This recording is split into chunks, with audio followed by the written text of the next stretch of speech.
자, 1번 문제. 틀리신 분이 90%가 됐네.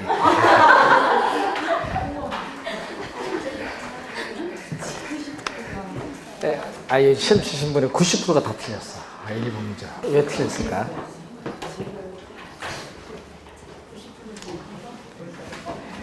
원래 시험 치면 1번부터 맞아 들어가야 되는 거 아닌가요?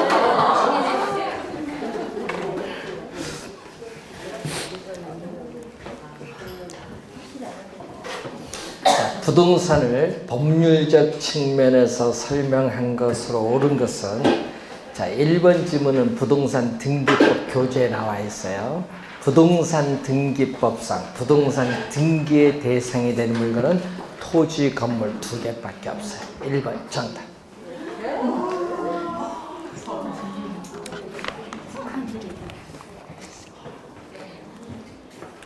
등기법 공부 안 하셨나요?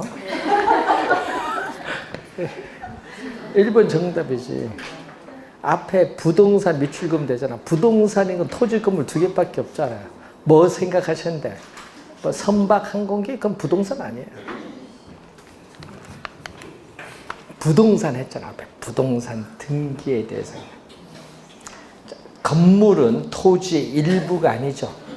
토지와 별개의 독립한 부동산으로 간주되는 독립정착물이에요. 토지 일부로 간주되는 종속정착물이 아니다. 토지 일부가 아닙니다. 토지와 별개의 독립한 부동산. 2번 틀렸고, 3번 임목 등기는 한구리 나무도 가능하다. 이런 한구리 나무는 등기할 수 없다. 수목 집단만 가능하지.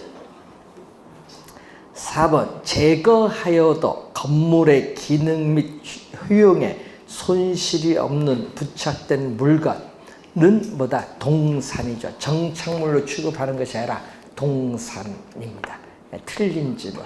소유자가 임시로 식재, 여기 포인트죠. 임시로 식재하여 정착된 정원수는 다른 곳에 옮겨 심을 수 있는 거죠. 그래서 계속적인 물건이 아니기 때문에 정착물이 아닌 동산입니다.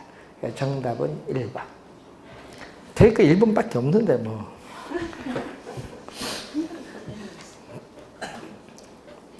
자, 이게 이제 10% 이하 맞았다고 합니다. 1번 문제가. 어려운 건 맞추시고 쉬운 건 틀리시고.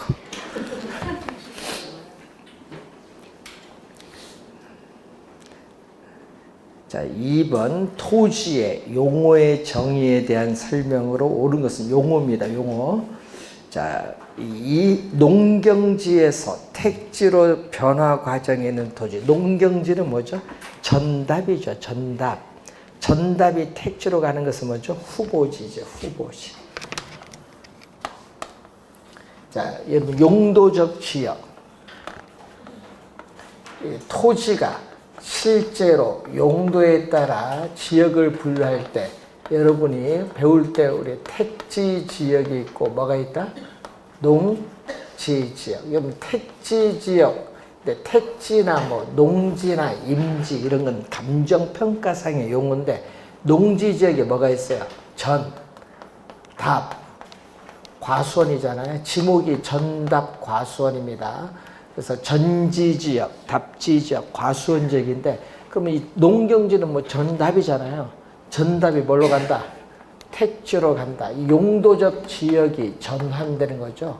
그래서 농경지인 전답 등이 뭘로? 우리는 건축할 수 있는 택지로 전환 중에 있는 토지를 뭐라고 하죠? 후보지. 1번은 후보지 개념이에요. 후보지 개념. 만약에 이렇게 가면 어떻게 돼요?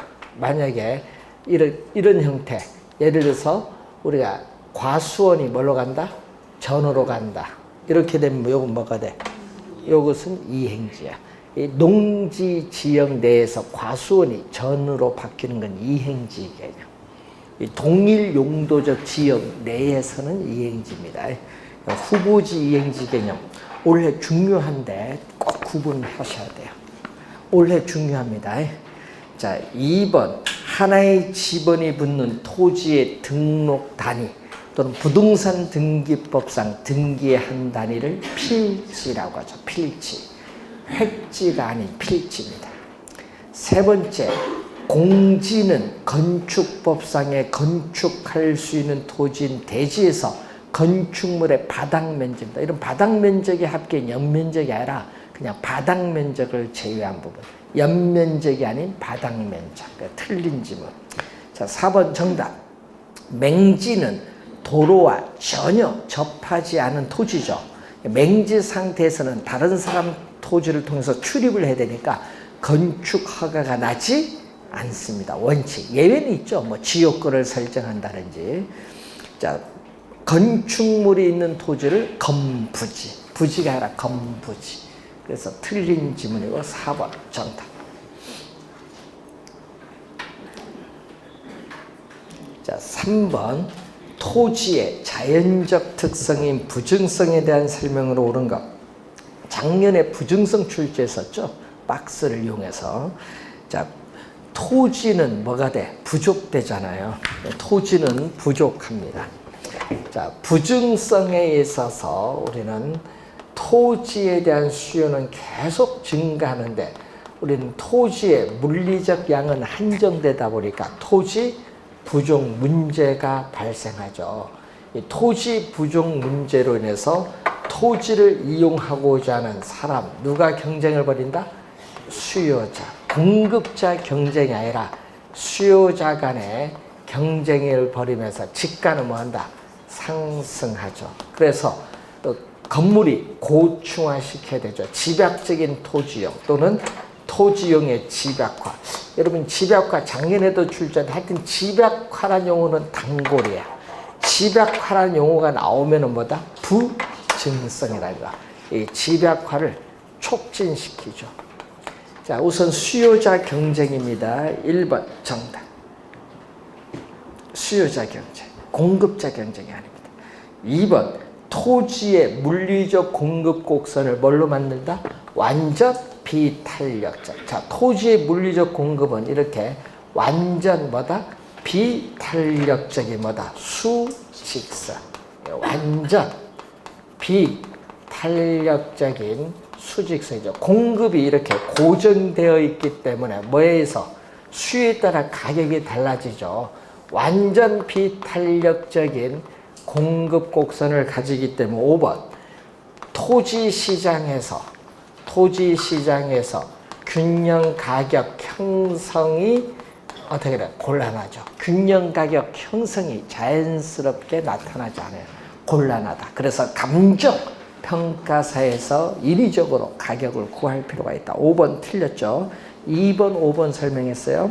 3번 토지는 유한하기 때문에 정부의 토지 시장에 대한 개입의 명분을 약화해라 강화시키면서 뭐죠? 토지 공개념의 근거가 되죠. 3번 틀렸고 택지 조성과 수면 매립 등을 통해 토지의 절대적 양은 증가시킬 수 있다. 이러면 토지의 절대량은 불변이야.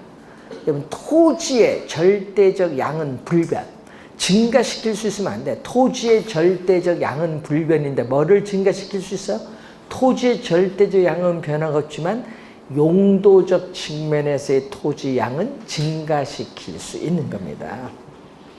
그래서 틀린 지문이죠. 물리적인 절대량은 변화가 없고 이 경제적, 용도적 측면에서의 양은 증가시킬 수 있어요. 근데 문제는 물리적 양은 변화가 없기 때문에 부증성의 예외가 될 수는 없다. 틀린 지문이 되겠습니다. 정답은 1번. 여러분 물리적 공급, 경제적 공급은 지문에 많이 나와요. 그래서 잘 공부 좀 해두셔야 되겠습니다. 자, 4번 부동산의 수요와 공급에 관한 설명으로 틀린 것은 자 1번 가격 이외에 다른 수요 결정 요인, 예를 들면 인구나 선호, 변할 경우에는 수요 곡선 상이 나오면 안 되죠. 우리가 수요 곡선 상에서 이동하는 것은 뭐다? 수요 양의 변화잖아요. 그래서 항상 이 수요 곡선 상에서 이동하는 것은 뭐다? 수요 양의 변화. 그러니까 여러분은 항상 요걸 구분할 수 있나 요걸 보는 거죠. 1번은 수요량의 변화와 무슨 변화? 수요의 변화. 우선은 가격이 변하면은요. 자, 해당 상품의 가격이 변하면은 동일한 수요 곡선 상에서 이동해. 이 동일 우리가 수요 곡선 상에서 이동한다. 그래서 항상 이 상이 나오거든요. 수요, 요 량의 변화가 나오면 항상 뭐가 나온다? 상. 그러니까 지금 문제에서 동일 수요 곡선 상에서 이동하려면요. 해당 상품이 가격이 변하면서 수요량의 변화가 되는 거고 지금 가격인 변화가 없죠. 가격은 뭐다?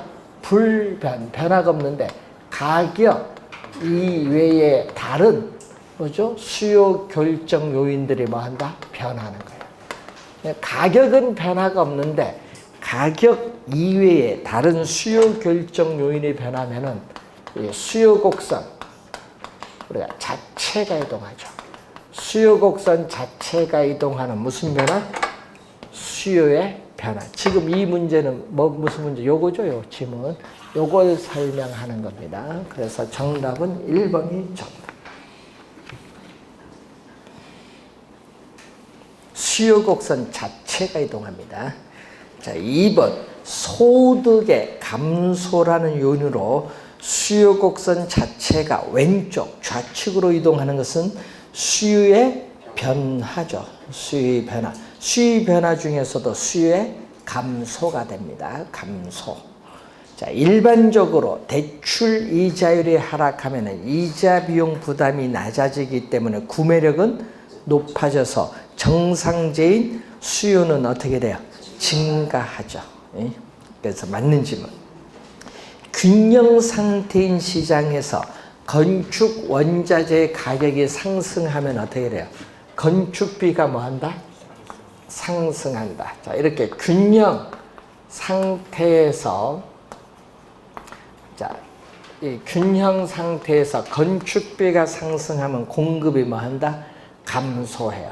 공급이 감소하면 공급 곡선이 왼쪽으로 이동했을 때 균형 가격은 뭐다? 상승하고 거래량은 감소해요. 균형 가격은 상승, 거래량은 감소. 자, 5번 임대료가 상승하면 부동산 수요량이 줄어든다. 자, 예를 들어서 여러분 이해하기 좋도록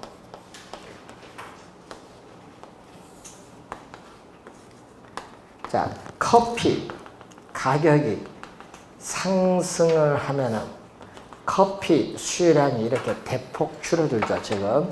자, 커피 가격이 상승하면은 홍차 가격은 대체 관계는 홍차 가격은 상대적으로 싸니까 소비자는 싼 홍차 소비를 늘리죠. 뭐를 줄이면서? 커피 소비를 줄이면서 홍차 소비를 늘려요. 이것은 무슨 효과? 대체 효과.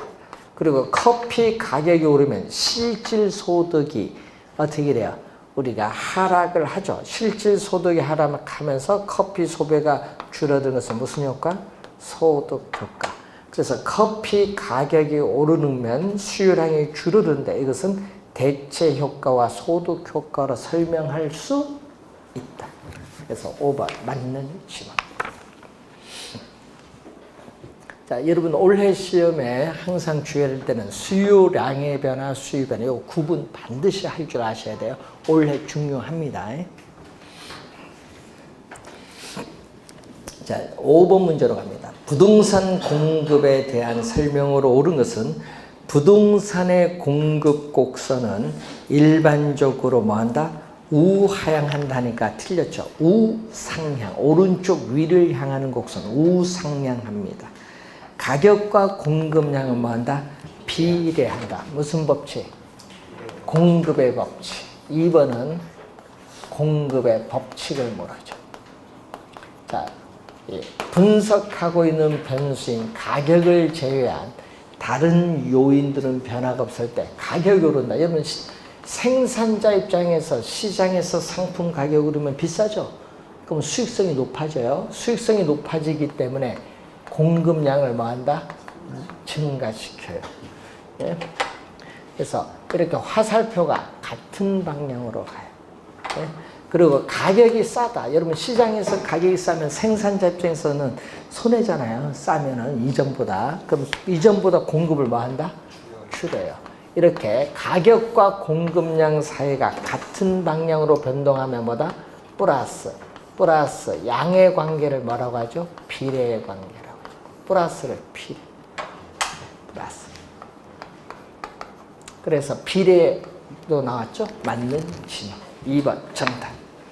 3번 수요는 효용. 여러분 상품을 소비함으로써 얻는 만족을 효용인데 효용 극대화를 추구하는 것은 수요고 공급은 뭐죠? 생산자잖아요. 그러니까 이윤 가장 고전적인 이윤 극대화를 목적으로 합니다. 그래서 틀린 지문.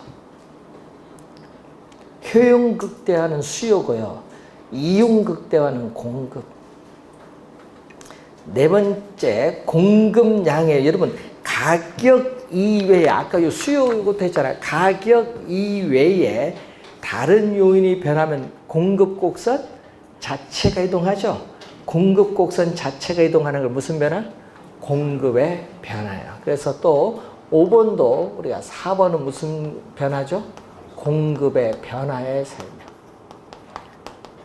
4번은 공급의 변화. 공급량의 변화가 아니라 무슨 변화? 공급의 변화. 5번 대상 부동산의 가격. 여러분 가격이 변했거든요. 대상 부동산의 가격 변화는 공급 곡선 자체를 이동시킨 것이 아니라 공급 곡선 상에서 이동. 요건 5번은 무슨 변화? 공급량의 변화. 5번은 공급량의 변화. 그래서 우선 가격이 변하는 거죠. 가격. 대상 부동산의 가격이 변하면은 동일한 공급 곡선 또 뭐다? 상에서 이동한다.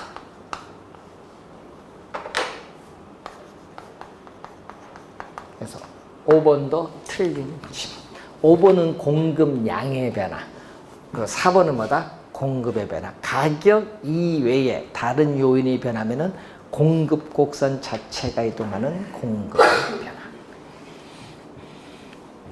자, 여러분 올해 시험에 수요량의 변화, 수요의 변화, 공급량의 변화, 공급의 변화 잘 기억을 좀 해두셔야 돼요. 올해 중요합니다. 자, 6번 문제로 갑니다. 아파트에 대한 수요와 공급의 탄력성에 관한 설명 중 틀린 것은 다른 변수는 불변이라고 가정을 하고 있습니다. 자, 수요, 여러분 1번 지문 있죠? 1번 지문 이런 것은 1번, 3번 지문은요. 올해도 출제가 예상되는 중요한 지문이거든요. 1번, 3번 지문은 출제가 많이 되는 지문입니다. 올해도 예상이 되는 부분이에요. 자, 6번에 1번 보시면은 공급의 가격 탄력성이 뭐 할수록 비탄력적. 자, 기울기가 급함. 이제는 기울기 급하면 비탄력적은 이제는 알죠. 대답도 없어요. 이제. 기울기가 급하면 비탄력적. 기울기가 완만하면 탄력적. 이제는 이 정도는 이제 알아야지. 근데 왜 그러냐면요. 이거 너무 암기만 하다 보니까 여러분 요즘 문제 푸는 거 보면 여러분 보면요. 암기만 하면 나중에 이게 지문을 착 바꿔버리면요. 또 못 풀어. 예. 그림을 못 그려도 그 말의 의미를 알면 돼요.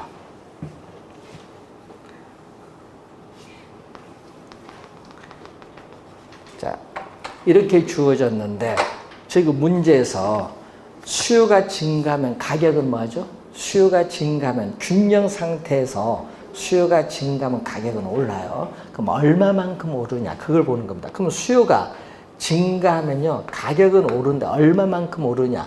비탄력적은 가격 변화에 민감하지 않기 때문에 비탄력적은 많이 올라요. 민감하지 않으니까. 근데 탄력적은 가격 변화에 민감하거든요. 민감하게 반응하니까 가격은 민감하게 반응하기 때문에 가격은 약간 올라요. 약간. 요걸 얘기하는 거예요. 그래서 지금 문제에서 비탄력적일수록 가격은 더 오른다. 더의 동그라미. 시험 문제는요, 항상 요걸 잘 봐야 돼. 더인가 덜인가. 하여튼 말 하나의 차이가 있어요. 더 오른다. 여기 1번 설명이에요. 그래서 3번은 어떻게 돼요? 3번은 또 보세요. 수요의 가격 탄력성이 또 기울기가 급하면 비탄력적, 또 기울기가 완만하면은 또 탄력적입니다.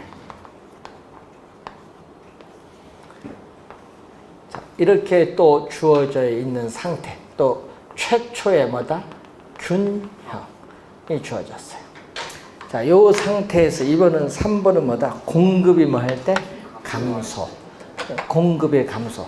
저희들은 출제하면 올해 출제하면 그럼 공급이 증가로 출제해버립니다. 자, 공급이 감소하면은 가격은 뭐 한다? 상승해요. 가격은 상승한다. 얼마만큼 상승하냐? 비탄력적, 아까 가격 변화에 민감하지 않으니까 많이 상승하고, 탄력적은 가격 변화에 민감하게 반응하니까 이렇게 약간 상승하죠. 그러니까 여러분 암기한 게 있죠. 비탄력적일수록 가격의 변화폭은 더 크다. 꼭 기억해야 됩니다. 1번과 3번 그림 그렸거든요. 그 맞는 지문입니다.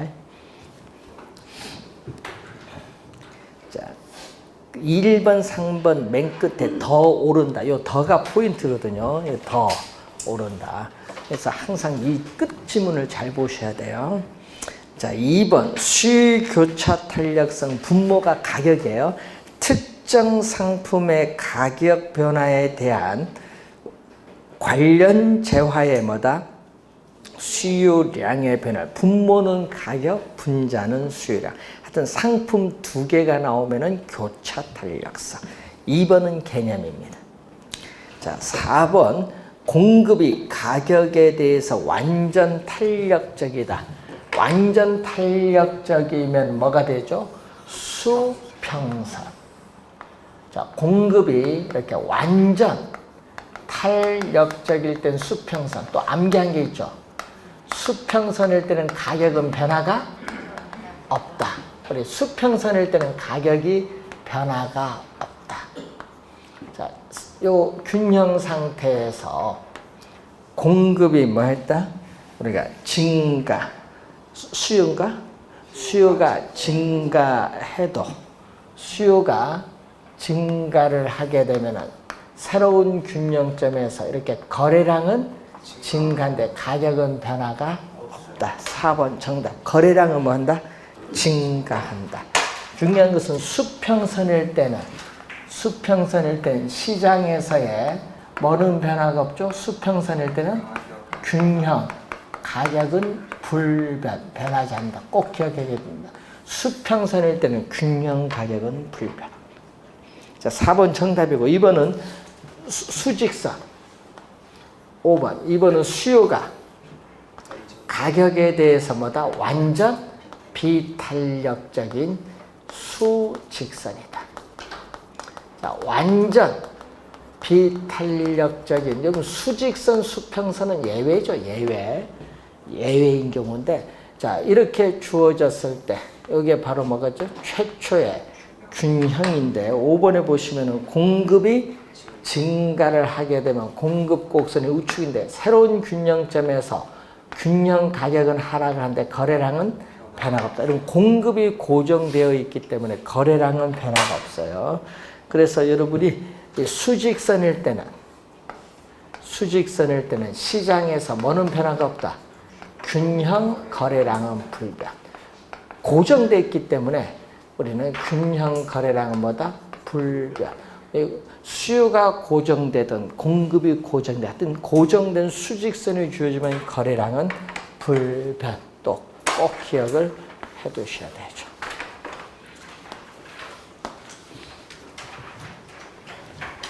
사 4번이 정답이 되겠습니다. 자, 7번 문제 되겠습니다. 다음은 A 지역의 주택과 B 지역 주택에 대한 자료이다. A 지역, B 지역 주택 시장의 분석 내용 중 우리가 옳은 것을 이제 보는 거죠. 자, 7번에 기역을 보시면 어떻게 돼요? 자, A 지역 주택은 주택 가격. 자, 여러분이 수의 가격 탄력을 보면은 주택, 분모는 자극을 주는 가격이고 분자는 반응을 나타내는 수요량. 주택 가격 변화율에 대해서 주택에 대한 수요량의 변화율을 묻는데 주택 가격이 20% 상승을 했더니 수요량은 10% 감소했죠. 수요 법칙에 따라 감소하는데 2분의 1이네요. 2분의 1은 얼마?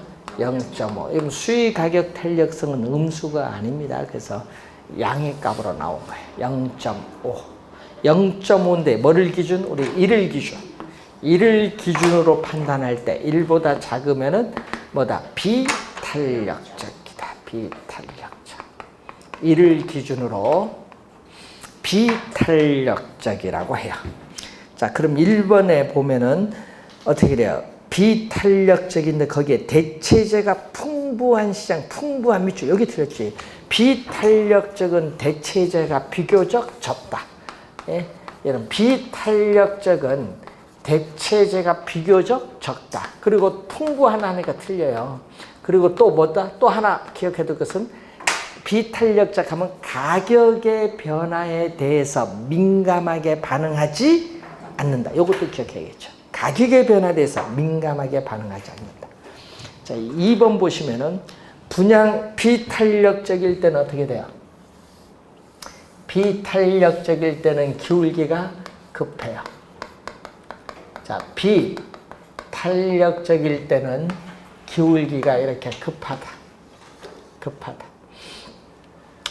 자, 이때 분양 가격을 어떻게 돼? 인상한다. 자, 여러분, 요 가격과 수요량 곱한 요 면적이 뭐가 되죠? 총 수입이죠. 이때 분양 가격을 우리가 인상하면은 우리는 건설업체의 총 수입은 어떻게 변하느냐? 자, 분양 가격을 인상을 하더라도 수요량은 가격 변화에 민감하게 반응하지 않으니까 약간 줄어들죠. 이때 요 가격과 요 거래량 곱한 어느 면적? 요 직사각형 면적이 총 수입인데 이 면적은 빗금칙 면적보다 크죠. 그러니까 총 수입은 뭐한다? 증가합니다. 2번 정답. 맨 끝에 증가가 포인트죠. 자, 3번 A 지역에서 공급이 증가하면, 자, 여러분 공급이 증가하면 요 그림 볼까요? 요 그림에서 어느 거죠? 요거죠. 요 그림에서 공급이 증가하면 어떻게 돼? 이렇게 공급이 증가하면 요 그림 보세요. 공급이 증가하면 공급 곡선이 우측으로 이동할 때 비탄력적인 가격이 많이 하락을 하죠. 가격 변에 민감하지 않으니까. 탄력적은 약간 하락을 해요. 비탄력적이 많이 하락합니다. 그래서 어떻게 상대적으로 주택 가격은 더 적게가 아니라 더 많이 하락한다. 비탄력적이니까 더 많이 하락한다. 그래서 3번은 틀린 질문. 자, 4번 니은을 보는 거죠. 니은. 기역은 A 지역이고 니은은 뭐다? B 지역이죠. B 지역 주택은 소비자의 소득 수준. 자, 여러분 수요의 소득 탄력성은 분모는 뭐다? 자극을 주는 소득. 분자는 반응을 나타내는 수요량. 자, 소득의 변화율에 대해서 수요량의 변화율을 묻는 문제인데, 자, 지금 문제에서 소득이 몇 프로? 10% 뭐 했다? 증가를 하여 수요량은 몇 프로? 2% 증가했다. 자, 화살표가 같은 방향으로 변동하면 뭐다? 플러스가 같은 방향. 10분의 2니까 얼마? 0.2.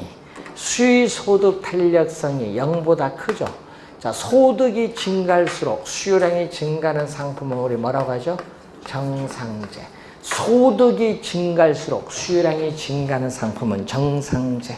그래서 여러분 4번은 열등재가 아니라 정상재고, 정상재는 소득 수준이 감소할수록 주택 수요량의 증가가 아니라 감소하죠. 여러분 이렇게 소득이 줄면 수요량도 뭔다? 감소해야 돼. 정상재니까. 맨 끝에 증가하니까 틀림치. 자, 8번 문제로 갑니다. 균형 상태에서 어떤 원인으로 수요가 증가하고 공급이 감소한다. 수요가 증가하면 가격은 뭐한다? 상승을 해. 균형 상태에서.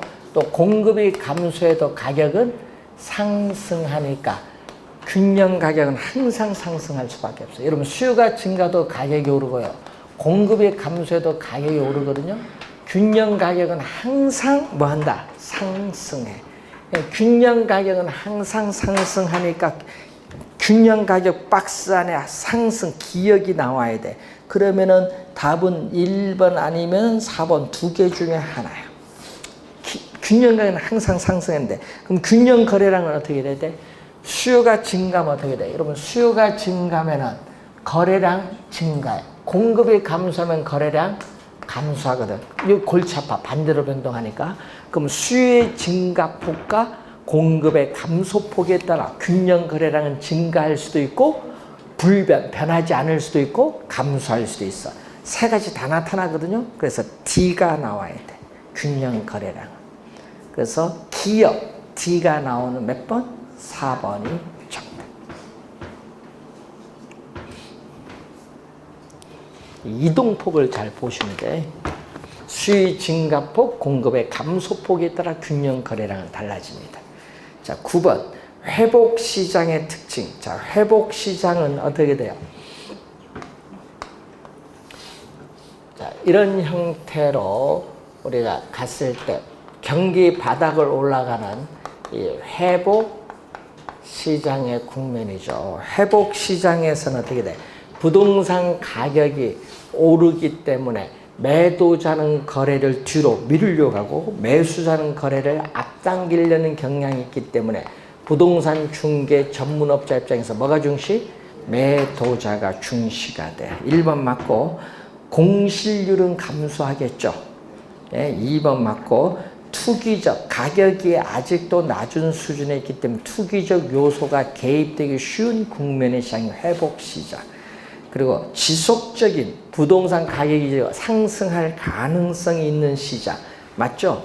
5번이 정답인데 후퇴 가능성을 내포한다. 자, 후퇴 가능성. 여러분 이 후퇴 가능성을 우리가 내포하는 시장은 무슨 시장? 상향이지.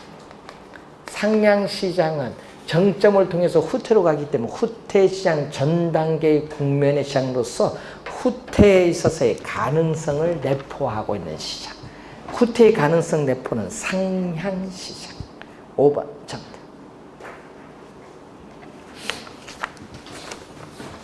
자, 회복시장에서는 어떻게 돼? 과거의 거래 사례 가격은 현재 새로운 거래 시점에서 보면은 비슷하면 기준 가격이 되거나 밑에 바닥이 있으면 뭐다? 하한선이 된다. 그 지문도 시험에 많이 나옵니다. 자, 10번 문제로 갑니다. 부동산 시장의 특성과 기능에 관한 설명 중 틀린 것은 부동산 시장은 수요와 공급 조절이 쉽지 않아 단기적으로 가격에 왜곡이 발생할 가능성이 높다. 1번 지문은 시험에 많이 나오는 지문인데 맞는 지문이고요. 2번 부동산 시장의 특징 중 하나는 특정 지역에 소수의 어떻게 돼? 판매자와 소수의 구매자가 존재한다. 왜? 가격이 비싸기 때문에. 뭐 때문에? 고가성 때문에. 그러니까 다수가 아니라 뭐다? 소수야. 그렇기 때문에 높은 부동산 가격을 지불할 수 있는 능력을 가진 사람만이 시장에 참여하기 때문에 부동산 시장은 뭐죠? 불완전 경쟁 시장으로 만드는 요인이 돼. 소수 맞고요. 부동산 시장은 국지성의 특징이 있죠. 공간적 작용 범위가 일정한 지역에 한정되는 경향에는 국지적 시장을 형성하잖아요. 국지성이 특징이 있기 때문에 여기까지는 잘 맞았는데 뒤에 동질적인 가격 형성이 가능하다. 여기 틀렸어요. 그럼 국지성이 특징이 있다 할지라도 뭐에? 개별성의 특성으로 인해서 어떻게 돼요? 이 동질적인 가격 형성이 곤란해요. 그래서 틀린 지문은 몇 번? 3번. 3번 지문도 잘 나오는데 좀 주의 좀 해두시고요. 자, 4번은요. 부동산 시장의 기능입니다. 4번은 부동산 시장의 기능인데 부동산 시장은 경제활동별 여러분 주거용이냐 상업용이냐 이 경제활동별 지대를 지불할 수 있는 능력에 따라 토지 이용의 유형을 결정하는 기능을 갖습니다. 자, 여러분 도심에서 거리가 멀어질수록 상업용, 주거용, 공업용, 농업용의 순으로 토지 이용의 유형이 나타나는 거죠. 지대를 지불할 수 뭐에 따라? 능력에 따라. 5번 완전히 동질적인 아파트라 하더라도 아파트가 입지한 시장 지역이 달라지면은 서로 다른 가격이 형성될 수 있다. 월요일날 분양가 상한제 발표 날 때요. 발표 났는데 10월부터 한 단위 말이 나오는데 할지 안 할지도 몰라요. 법 만드는 게 쉬운 게 아니죠. 시행령이라는 게 좀 문제가 좀 있어요. 법에. 우리가 보통 하면은 관리인가 처분 재건축 그걸 소급해서 입주자 모집으로 간다는 건 나중에 문제가 생겨요. 소송 엄청 들어옵니다. 그러니까 결국은 나중에 최종 입법 과정에서 바뀌어요. 왜 바뀌냐면 재건축 초과이익 환수에 관한 법률과 충돌이 나타나. 재건축 부담금 부과죠. 그럼 미실현 이익에 대해서 부담금 내는 거죠. 분양가 상한제 또 미실현 이익은 어떻게 돼요? 또 아니다 이렇게 얘기하니까 재건축 부담금 미실현 이익이 부과되는 건 세금으로 관계없다 하고 재건축에 대해서는 분양가 상한제든 미실현 이익 관계없다 이렇게 하면 안 되지. 법은 어떻게 돼? 일관성이 있어야 돼. 일관성이 없으면 뭐가 돼? 위헌 판결이 나옵니다. 그러니까 분양가 상한제 공부할 필요 없어. 개론에서 나오지 법 조문 이런 건 안 나와. 여러분 지금 배우는 것만 나오지. 바퀴가 신경 쓸 필요 없어. 그 바퀴지도 못해. 막 질문 많이 하대. 시험 공부해야 되나 말이야. 그거 왜 공부해? 바퀴지도 안 할 건데. 신경 쓸 필요 없어요. 여러분 시험하고 아무런 관계 없어요. 자, 11번. 상업용 부동산의 상권 분석 방법에 관한 설명 중 틀린 것. 자, 거리 마찰계 수익값은 2라고 가정하고 있습니다. 중력 모형이죠. 자, 중력 모형은 레일리의 소매 인력의 법칙, 허프의 쇼핑센터를 방문해서 경험적으로 물건을 살 확률 이론이 있다. 1번 맞죠? 크리스탈의 중심지 이론은 재화의 도달 거리와 최소 요구치 관계를 설명하는 이론이고, 레일리의 소매 인력의 법칙은 중심지의 규모 큰가 작은가 규모에 따르는 상권의 경계선을 간편하게 구할 수가 있습니다.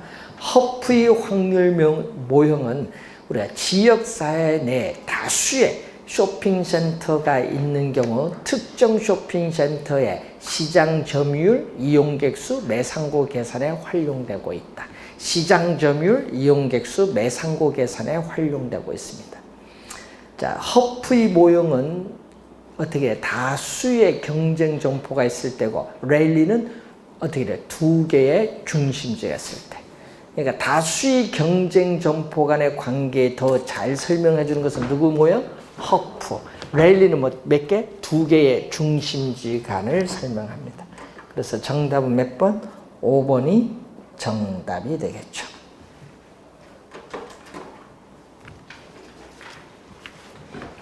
자, 12번 문제로 갑니다.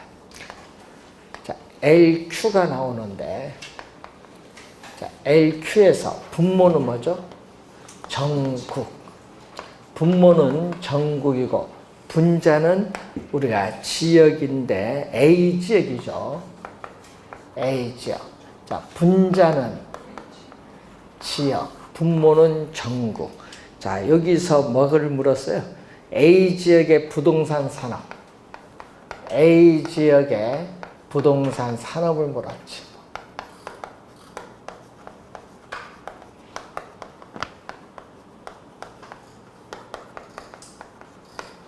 자, 전국.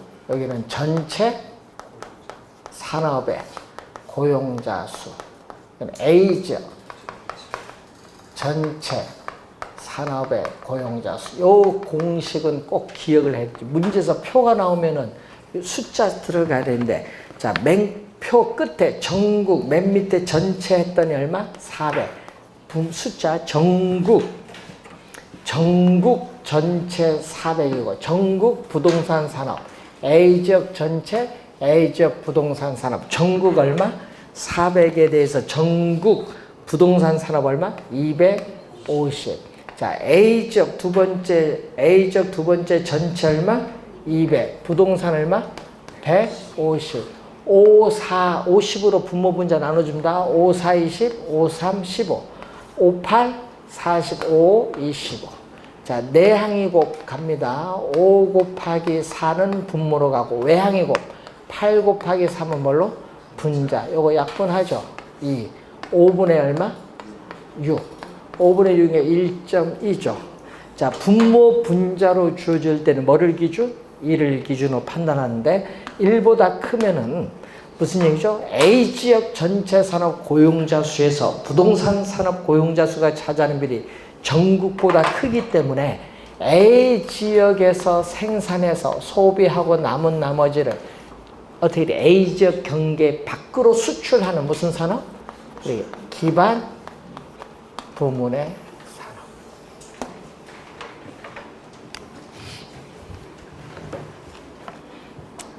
1번 정답이 되겠습니다. 자, 13번 문제부터 잠시 쉬고 시작하겠습니다.